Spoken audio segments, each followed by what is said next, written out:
11 janvier 2024, l'Accor Arena va accueillir son 3e match de saison régulière NBA. Une affiche entre les Cleveland Cavaliers et les Brooklyn Nets. Comme en 2020, date du premier match, et en 2023, les places se sont arrachées en quelques heures. Sans doute, la NBA aurait pu organiser 2 voire 3 matchs à Paris, tant l'engouement est grand dans la capitale. Pourtant, il y a près de 40 ans, le plus grand joueur de l'histoire était passé incognito à Paris. Nous sommes en 85, champion olympique, meilleur rookie de la NBA, Michael Jordan est à Paris, mais personne ne le sait. Depuis, les choses ont changé, c'est ce qu'on vous raconte dans Histoire de basket.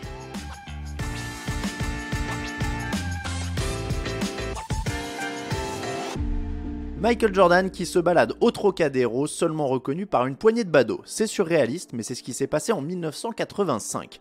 À l'époque, la NBA n'a pas encore traversé l'Atlantique. Seul le magazine Maxi Basket commence à éduquer les fans de basket à la ligue américaine. Le championnat américain semble inaccessible avec des joueurs plus grands, plus forts, plus adroits, mais aussi des règles et des terrains différents. C'est Nike qui envoie Michael Jordan à Paris à l'époque. On ne le verra pas sur Stade 2, mais sur Canal+, aux côtés de Coluche. Quelques mois plus tard, la Grande Ligue arrive justement sur la chaîne cryptée avec quelques matchs des Knicks au compte-gouttes. 5 ans plus tard, Michael Jordan revient dans la capitale et cette fois, c'est l'émeute. En 90, il ne vient pas en touriste puisqu'une petite opposition est prévue et le bouche à oreille fait que Nike aurait sûrement pu remplir Bercy. Sauf que le match a lieu dans la petite salle Géo-André à Paris et on frôle le drame. Des vitres explosent et des centaines de personnes sont refoulées à l'entrée. Dès l'année suivante, retour des stars NBA, pas de Michael Jordan mais du très lourd quand même, Charles Barkley, David Robinson, Scottie Pippen pour participer à un match de gala à Bercy. Depuis la première visite de Michael Jordan, Canal+ et Georges Eddy ont démocratisé la NBA en France.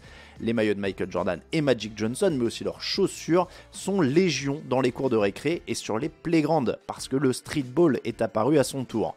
En 91, c'est une chaîne de fast-food qui va entrer dans la danse et considérablement accélérer les choses.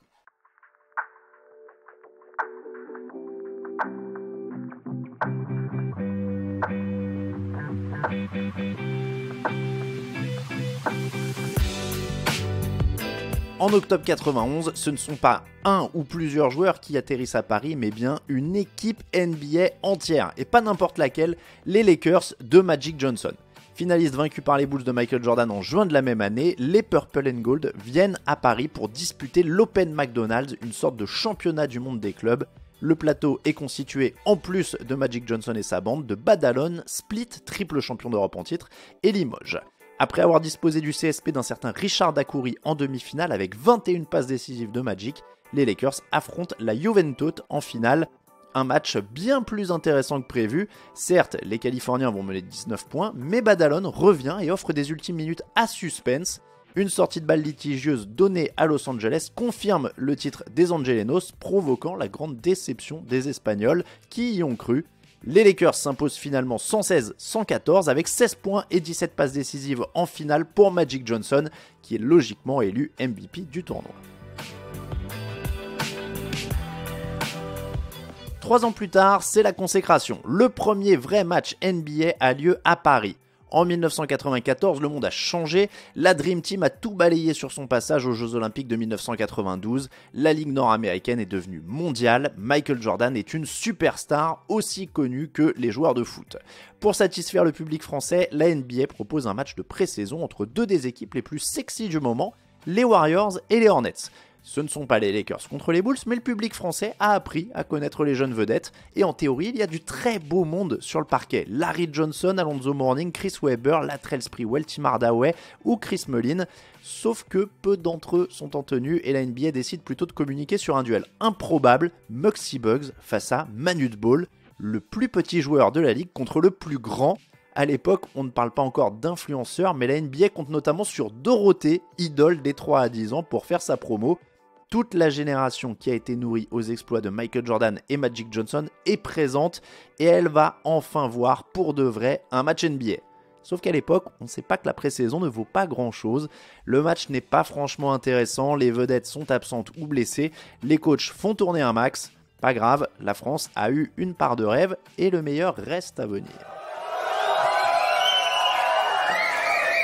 Messi, il est là! Mais oui, il est là.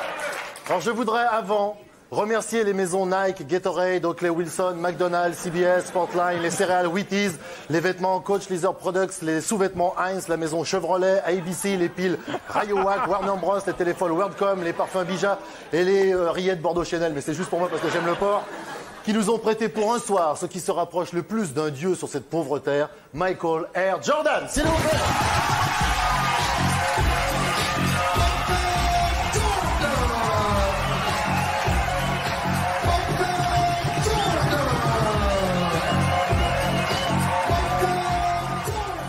3 ans après, en 1997, la NBA revient de nouveau à Paris. Et ce sont enfin les champions NBA qui débarquent dans la capitale. Mieux encore, c'est la légende Michael Jordan en personne qui revient en France. L'arrière des Bulls est reçu comme un chef d'État à Canal+. Durant tout son séjour, il est une véritable rockstar pistée par toutes les caméras de la ville. Sur le plan sportif, le quintuple champion de l'époque est un peu isolé. Scottie Pippen et Dennis Rodman ne sont pas du voyage. Pas de panique pour autant, les Bulls entrent en scène en demi-finale contre le PSG Racing de Richard Dacoury, encore lui. Victoire 89-82 de Chicago avec 28 points de Michael Jordan sous les yeux de Yannick Noah et de son fils Joachim. En finale, l'Olympiakos ne pèse pas bien lourd, 104-78 face à un Michael Jordan toujours aussi sérieux, 27 points et le trophée de MVP du tournoi autour du bras bien évidemment. On ne le sait pas encore, mais la NBA ne reviendra plus à Paris pendant cette décennie. Il faudra attendre 2003 pour revoir des stars NBA, et cette fois on se déplacera pour un petit Français formé à Paris, un certain Tony Parker, le début aussi du nouvel ère pour la NBA et la France.